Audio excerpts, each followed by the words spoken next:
Hai, bertemu lagi di channel YouTube Erlangga Lazuardi. Kali ini kita akan membahas tentang cara meningkatkan kapasitas diri. Kapasitas diri itu apa sih? Lalu apa urgensinya sehingga kita perlu untuk meningkatkan? Langsung kita simak ya. Apa itu kapasitas diri? Kapasitas diri bisa dikatakan sebagai daya tampung yang diperlukan untuk mendapatkan kompetensi. Contoh mudahnya, jika kita ingin memiliki kompetensi sebesar sekian, maka kita harus memiliki kapasitas diri sebesar sekian. Nah, kapasitas diri tiap orang berbeda, makanya kapasitas diri ini bisa untuk kita tingkatkan.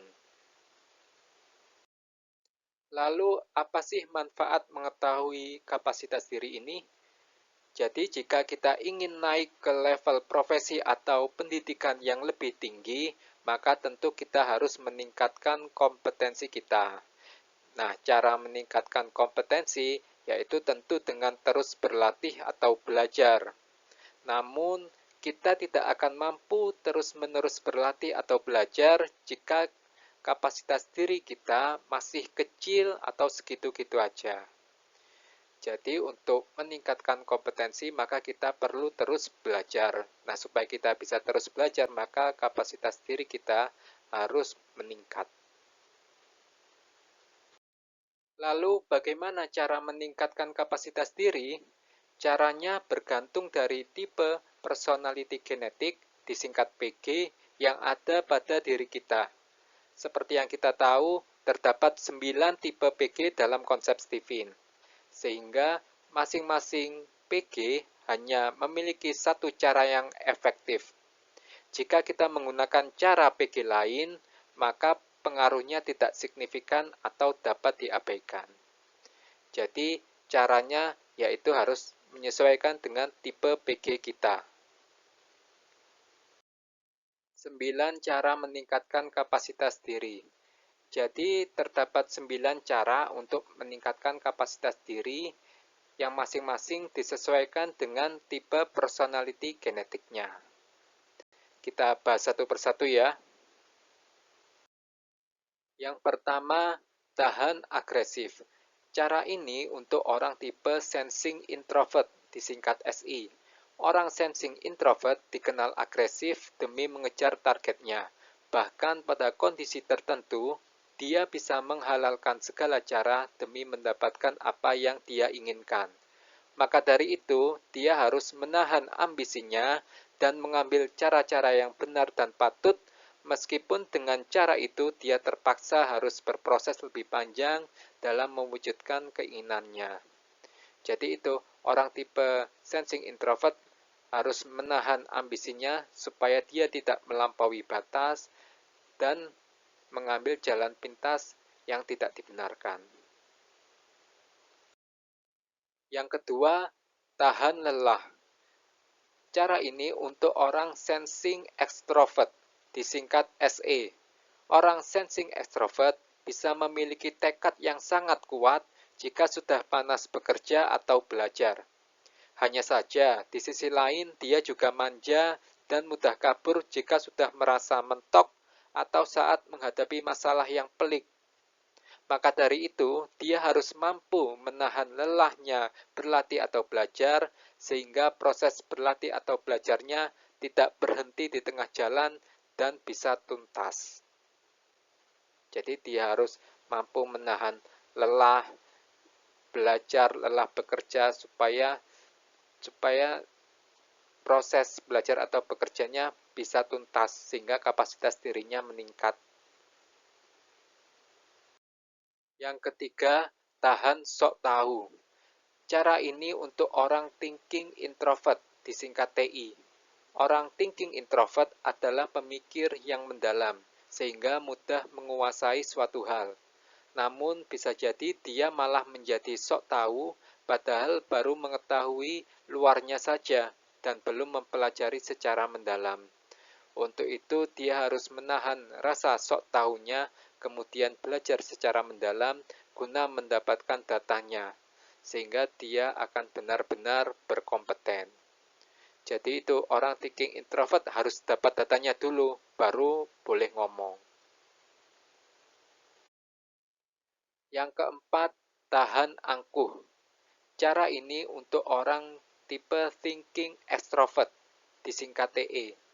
Orang thinking extrovert adalah orang yang menyukai dan berpotensi mudah mendapatkan kemenangan dan kekuasaan.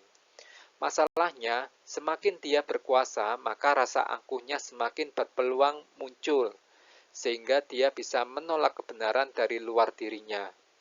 Untuk itu, dia harus menahan angkuhnya sehingga dia bisa menerima ilmu atau kebenaran dari luar. Jadi itu, orang thinking extrovert harus menahan angkuhnya supaya dia bisa menerima masukan atau nasihat atau ilmu dari lingkungan, dari luar dirinya. Yang kelima, tahan lapar. Cara ini untuk orang tipe intuiting introvert, disingkat II. Orang intuiting introvert memiliki perut yang panjang, yaitu usus halusnya lebih panjang, sehingga mudah lapar. Namun justru jika dia semakin sering menahan lapar, cara mudahnya yaitu dengan berpuasa, maka kemampuan otaknya akan semakin meningkat. Puasa terbukti bermanfaat untuk otak, dan orang intuiting diuntungkan karena otaknya memiliki kemampuan sintesis. Kemampuan sintesis ini lebih tinggi dibandingkan kemampuan analisis menurut taksonomi Bloom. Sehingga berpuasa akan meningkatkan kemampuan sintesis atau kreativitasnya. Jadi orang intuiting introvert perlu banyak berpuasa agar kemampuan sintesis otaknya meningkat, sehingga dia bisa lebih kreatif. Yang keenam, tahan bosan.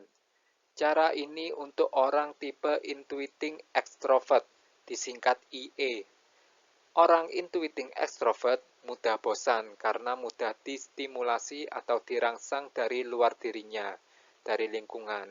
Untuk itu, dia harus mampu menahan rasa bosannya dan meningkatkan konsistensinya dalam mewujudkan inovasinya.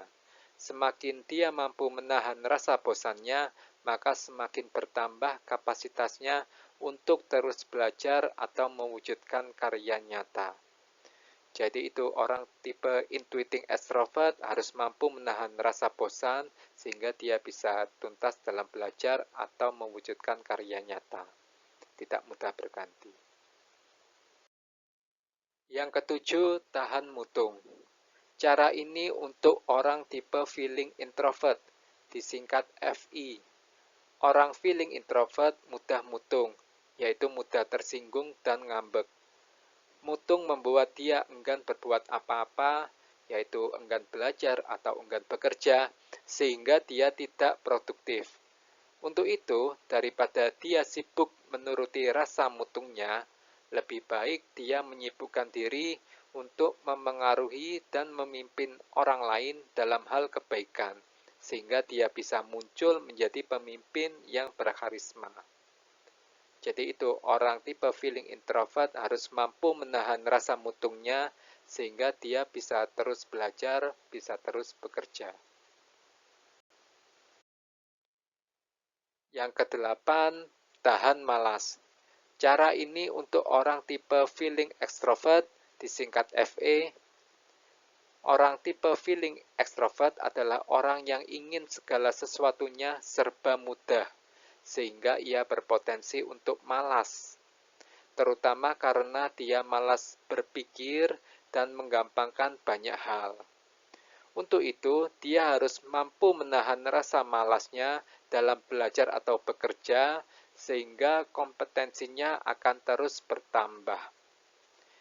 Jadi jelas ya, orang tipe feeling extrovert harus mampu menahan rasa malasnya sehingga dia bisa terus belajar dan bekerja.